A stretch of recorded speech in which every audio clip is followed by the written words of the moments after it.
नमस्कार, स्वागत है आपका। आपके साथ में हूं अमित गर्ग शुक्ला। देश में कोरोना केसेस काफी बढ़े हैं, ऐसे में मास्क सबसे बड़ा हथियार है। हम आपसे बार बार अपील करते हैं कि आप मास्क पहनिए। इसको लेकर न्यूज़ 18 ने एक मुहिम भी शुरू की है, #मास्क पहनो इंडिया। आप खुद से प्रण लीजिए कि जब तक ये महामारी है आप मास्क नहीं उतारेंगे। एक बड़ी खबर बाराबंकी से आ रही है, उससे शुरुआत करते हैं। दर्दनाक सड़क हादसा हुआ यहाँ पर। तेज रफ्तार ट्रक ने ट्रैक्टर ट्रॉली में टक्कर मार दी है। 4 लोगों की मौत हो गई है, 35 से ज्यादा लोग घायल हुए हैं। गुरु पूर्णिमा पर दर्शन के लिए जा रहे थे सभी लोग। देवा थाना के बदरुद्दीन गांव के पास ये दर्दनाक हादसा हुआ है। सीतापुर से बाराबंकी मंजीठा नाग मंदिर जा रहे थे सभी श्रद्धालु, इसी दौरान हादसे का शिकार हो गए। सभी घायलों को, जो गंभीर रूप से घायल हैं, उनको लखनऊ ट्रॉमा सेंटर रेफर किया गया है। कई घायलों को जिला अस्पताल भी भेजा गया है। हादसे के बाद की 2 तस्वीरें हम आपको दिखा रहे हैं। बेहद दर्दनाक ये हादसा है। 35 लोग इस हादसे में घायल हुए हैं और 4 लोग ऐसे भी हैं जिनकी मौत हो गई है। घायलों को इलाज के लिए लखनऊ ट्रॉमा सेंटर भेजा गया है, जो बेहद गंभीर रूप से घायल हैं। इसके अलावा जिनको हल्की फुल्की चोटें आई हैं उनको जिला अस्पताल भेजा गया है। बताया जा रहा है कि आज गुरु पूर्णिमा के मौके पर ये सभी लोग दर्शन के लिए जा रहे थे। इसी दौरान ये तेज रफ्तार ट्रक ट्रैक्टर ट्रॉली से टकराती है और बेहद दर्दनाक हादसा। पीछे ट्रक वाले ने साइड मार दिया, तो उसके साथ में सर हमारी ट्राली पलट गई। उसके तरह हम लोग सब लोग दब गए। कितने लोग आ रहे थे ट्राली में? लगभग 35 लोग थे। अच्छा जी।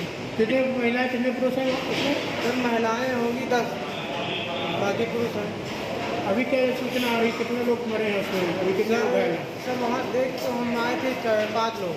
अच्छा जी, और सब लोग घायल हैं। अच्छा, बच्चे तो नहीं हैं? बच्चे भी हैं सर। बच्चे भी एक्सपायर हुए हैं क्या? ना, बच्चे नहीं पैर हैं। अच्छा, सब लोग एक ही गांव के रहने वाले हैं क्या? जी, 3 गाँव के हैं। कौन गांव के? बगलापारा, हाँ। जानकीपुर, हंडीखेड़ा। जो सीतापुर जिले से। जी। बाराबंकी में देवा थाना क्षेत्र में सीतापुर के कुछ तीर्थयात्री अपने पूजा के लिए जा रहे थे। ट्राली से बैठे हुए थे। 3 गांव के लोग थे ये लोग, और ये जा रहे थे जिसमें बदरुद्दीनपुर एक गांव है, उसके आगे एक ट्रक से इनका एक्सीडेंट हो गया। उसमें टक्कर में इनकी ट्राली पलट गई, जिसमें सभी लोग घायल हो गए हैं। सभी को सीएससी हॉस्पिटल पहुंचाया गया है, जिसमें अभी तक 4 लोगों की मृत्यु हो गई है और बाकी लोग घायल हैं। सभी को सीएससी रेफर कराया गया। सीएससी से जिला अस्पताल और मेडिकल कॉलेज के लिए रेफर कराया गया। पुलिस प्रशासन मौके पर मौजूद है। और बाराबंकी से हमारे सहयोगी अनिरुद्ध शुक्ला इस वक्त हमारे साथ जुड़ चुके हैं। अनिरुद्ध, क्या जानकारी है हादसे के बारे में?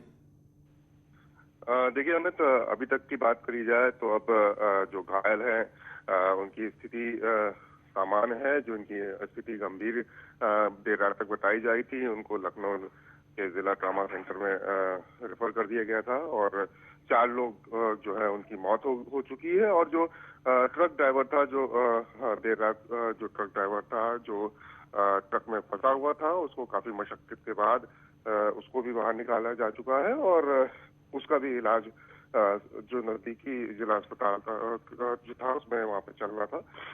और पूरा ये आपको वाकया बता दें कि ये देर रात का मामला है। और ये सभी जो श्रद्धालु जो थे वो सीतापुर जिले के थाना सरना के रहने वाले थे। अलग अलग गांव के थे, आसपास के सरना थाना क्षेत्र के जो 3 गांव थे वहाँ के रहने वाले थे।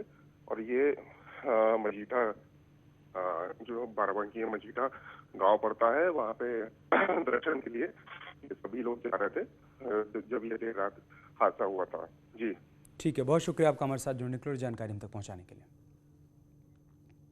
एक और बड़ी खबर की बात करते हैं। सीएम योगी गोरखपुर में हैं। सीएम योगी के गोरखपुर दौरे का आज दूसरा दिन है। गुरु पूर्णिमा पर गोरक्षनाथ मंदिर में कार्यक्रम का आयोजन होना है।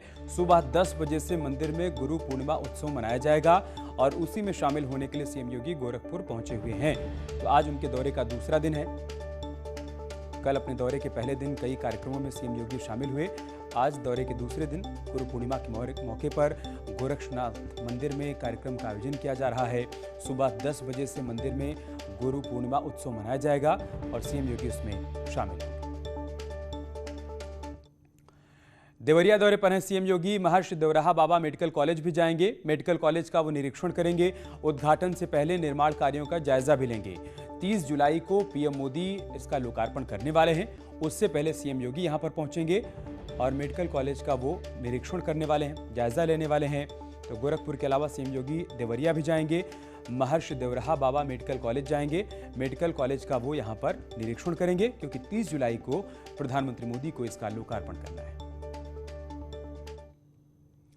बीजेपी सांसद रवि किशन ने राहुल गांधी का एक वीडियो ट्वीट किया है और उन पर तंज कसा है। वीडियो में राहुल गांधी कहते दिख रहे हैं कि उन्हें उत्तर प्रदेश का आम पसंद नहीं है, बल्कि वो आंध्र प्रदेश का आम पसंद करते हैं। राहुल गांधी के इस बयान पर राजनीति तेज हो गई है। राहुल गांधी ने कहा है कि उन्हें यूपी के आम पसंद नहीं, उन्होंने आंध्र प्रदेश के आम को पसंदीदा बताया। जी हां, राहुल गांधी से हल्के फुल्के अंदाज में पूछे गए इस सवाल का वीडियो वायरल हो रहा है। बीजेपी सांसद रवि किशन ने राहुल के इस बयान पर प्रतिक्रिया दी है। उन्होंने कहा है कि यूपी को कांग्रेस पसंद नहीं है। बीजेपी सांसद रवि किशन ने राहुल के इस बयान पर तंज कसा है। वीडियो में राहुल गांधी कहते दिख रहे हैं कि उन्हें उत्तर प्रदेश का आम पसंद नहीं है, बल्कि वो आंध्र प्रदेश का आम पसंद करते हैं। आई डोंट लाइक यूपी आम, I like Andhra. Andhra. We thought only Kerala. I like Andhra. It's a matter of taste. Which one? Dasheri? Langda is still. Langda is doable. Dasheri is too sweet for me.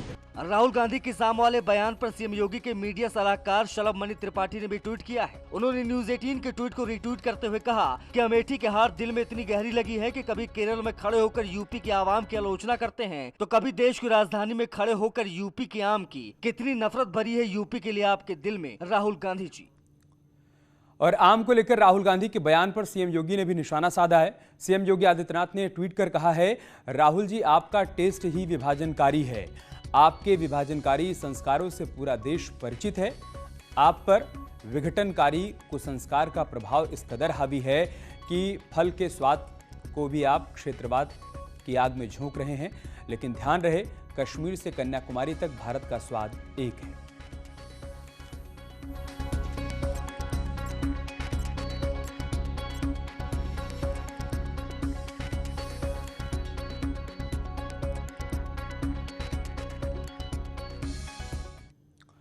इसके अलावा कांग्रेस सांसद राहुल गांधी ने कहा है कि अगर आप भ्रष्टाचार करते हैं तो आपको प्रधानमंत्री मोदी से डर लगेगा, लेकिन अगर करप्शन नहीं करते हैं तो मोदी से डर नहीं लगेगा। राहुल के इस बयान को बीजेपी ने पीएम मोदी की तारीफ माना है, इसलिए कई बीजेपी नेताओं के ट्विटर हैंडल से इसे वायरल किया जा रहा है। क्या डर लगता है फोन इस्तेमाल करते हुए? नहीं, देखिए खुली बताऊं, मुझे कोई फर्क नहीं पड़ता। देखिए सिंपल सी बात है, इंडियन पॉलिटिक्स को आप समझना चाहते हैं, अगर आप भ्रष्ट हैं, अगर आप चोर हैं, आपको डर लगेगा। मोदी से आप डरोगे। अगर आप भ्रष्ट नहीं हो, अगर आप चोर नहीं हो, मोदी से आपको बिल्कुल डर नहीं लगता, हंसी आती है। सिंपल सी बात है। मुद्दा फोन टैपिंग का, मोर्चाबंदी कांग्रेस की और महाभारत हुई संसद में। फोन टैपिंग के मुद्दे पर संसद में कांग्रेस पीएम मोदी के खिलाफ हंगामा करती है और संसद ठप कर देती है। लेकिन संसद के बाहर राहुल गांधी ने जिस अंदाज में बयान दिया, उसे सुनकर सभी हैरान हैं। आपको क्या डर लगता है फोन इस्तेमाल करते हुए? नहीं, देखिए खुली बताऊं, मुझे कोई फर्क नहीं पड़ता। देखिए सिंपल सी बात है, इंडियन पॉलिटिक्स को आप समझना चाहते हैं, अगर आप भ्रष्ट हैं, अगर आप चोर हैं, आपको डर लगेगा। मोदी से आप डरोगे। अगर आप भ्रष्ट नहीं हो, अगर आप चोर नहीं हो, मोदी से आपको बिल्कुल डर नहीं लगता, हंसी आती है। सिंपल सी बात है। संसद परिसर में मीडिया से बातचीत के दौरान राहुल गांधी ये बताना चाहते थे कि वो फोन टैपिंग से डरते नहीं हैं, यानी अगर फोन के जरिए उनकी जासूसी हो रही है तो उन्हें इसका कोई फर्क नहीं पड़ता। लेकिन बयान इस अंदाज में दिया गया कि वो मोदी सरकार पर हमले से ज्यादा उनकी तारीफ लगने लगा। राहुल गांधी के बयान पर कांग्रेस से ज्यादा बीजेपी ने तेजी दिखाई। बीजेपी ने उनके बयान को उसी अंदाज में वायरल किया जैसे राहुल कह रहे हो कि करप्शन करने वालों को पीएम मोदी से डरना चाहिए। आपको क्या डर लगता है फोन इस्तेमाल करते हुए? नहीं, देखिए खुली बताऊं, मुझे कोई फर्क नहीं पड़ता। देखिए सिंपल सी बात है, इंडियन पॉलिटिक्स को आप समझना चाहते हैं, अगर आप भ्रष्ट हैं, अगर आप चोर हैं, आपको डर लगेगा। मोदी से आप डरोगे। अगर आप भ्रष्ट नहीं हो, अगर आप चोर नहीं हो, मोदी से आपको बिल्कुल डर नहीं लगता, हंसी आती है। सिंपल सी बात है। बिल्कुल ठीक बात कही है उन्होंने। इसमें बुराई क्या है कि भाई जो आदमी बेईमान है, जो आदमी भ्रष्ट है, उसको तो कम से कम सरकार से तो भय होना ही चाहिए, डर लगना ही चाहिए। लेकिन ये किस उस संबंध में ये राहुल जी ने कही है, ये बात मेरे समझ में नहीं आती है। तो राहुल गांधी खुद भी नेशनल हेराल्ड मामले में अभी जिस प्रकार से जमानत पर चल रहे हैं और जिस प्रकार से इनके जीजा जी कितने बड़े स्कैम में लिप्त हैं, इनके फैमिली किस स्कैम में लिप्त रही है, तो कुल मिलाकर ये चोर तो नहीं है, हम इनको चोर नहीं कहेंगे, हाँ, लेकिन चोरों के सरदार जरूर हैं ये। मोदी जी से डर लगता है भ्रष्ट लोगों को, मोदी जी से डर लगता है देश के साथ गद्दारी करने वालों को, मोदी जी से डर लग रहे हैं वो लोग जो चोरी करते हैं। तो ये विपक्ष में बैठे लोग जो तरह तरह के हथकंडे अपना रहे हैं, ये डरे हुए तो मोदी जी से ही हैं, क्योंकि इन्होंने हमेशा, राहुल गांधी हो, इनकी पार्टी हो, सारे घोटाले इनकी टाइम में हुए हैं। सियासत में बयानों का बड़ा महत्व होता है। राजनेताओं के बयानों पर संसद से लेकर सड़क तक मुद्दे बनते और बिगड़ते हैं। खासतौर पर राहुल गांधी के बयानों को लेकर बीजेपी काफी सजग रहती है, इसलिए राहुल को भी अपने बयानों का चुनाव संभल कर करना चाहिए। प्रधानमंत्री मोदी आज आषाढ़ पूर्णिमा और धम्म चक्र दिवस के मौके पर देशवासियों के साथ अपना संदेश साझा करेंगे। पीएम मोदी ने एक ट्वीट में लिखा है कि वो आज यानी 24 जुलाई को सुबह करीब 8:30 बजे आषाढ़ पूर्णिमा और धम्म चक्र दिवस कार्यक्रम में अपना संदेश साझा करेंगे। गुरु पूर्णिमा के दिन को हिंदुओं, जैनियों और बौद्धों के जरिए अपने गुरुओं या शिक्षकों को सम्मानित करने के लिए मनाया जाता है, जो उन्हें अपने जीवन में ज्ञान के मार्ग की ओर ले जाते हैं।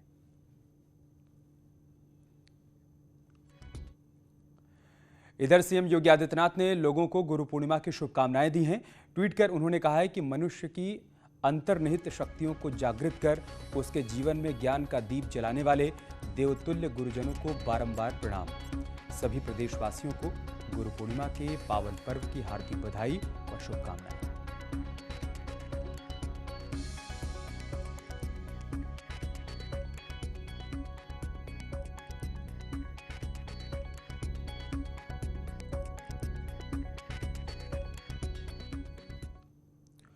यूपी में जमीन तलाशने के लिए पहुंची मुकेश साहनी की विकासशील इंसान पार्टी को बड़ा झटका लगा है। दरअसल विकासशील इंसान पार्टी 25 जुलाई को फूलन देवी का शहादत दिवस मनाने की तैयारी कर रही है। इसके लिए फूलन देवी की करीब 15 फीट ऊंची मूर्ति स्थापना के लिए लाई गई थी, लेकिन पुलिस ने फूलन देवी की प्रतिमा को थाने भिजवा दिया। मूर्ति वाराणसी के रामनगर थाना क्षेत्र स्थित गंगा किनारे सुजाबाद में लगाई जानी थी, लेकिन मूर्ति पहुंचते ही कुछ स्थानीय ग्रामीणों ने इसका विरोध किया, जिसके बाद मौके पर पुलिस पहुंची और मूर्ति को कब्जे में लेकर थाने भिजवा दिया। एसीपी कोतवाली का कहना है कि पार्टी के पास ना ही प्रतिमा लगाने की प्रशासनिक अनुमति मिली है और ना ही किसी तरीके की सभा की, क्योंकि वाराणसी में धारा 144 लागू है, तो ऐसे में अनुमति होना जरूरी है।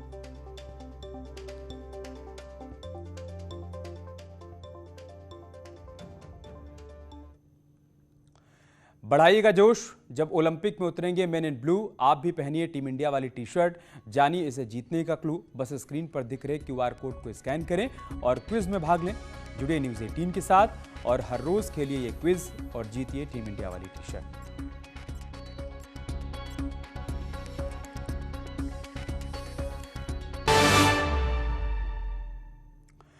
टोक्यो ओलंपिक में आज शूटिंग के गोल्डन बॉय सौरभ चौधरी का मैच है। सबसे कम उम्र में एशियन गेम्स में गोल्ड मेडल जीतने वाले मेरठ के सौरभ चौधरी पर देश की निगाहें टिकी हुई हैं। लोगों को उम्मीद है कि इस बार ओलंपिक में सौरभ चौधरी देश को गोल्ड मेडल जरूर दिलाएंगे।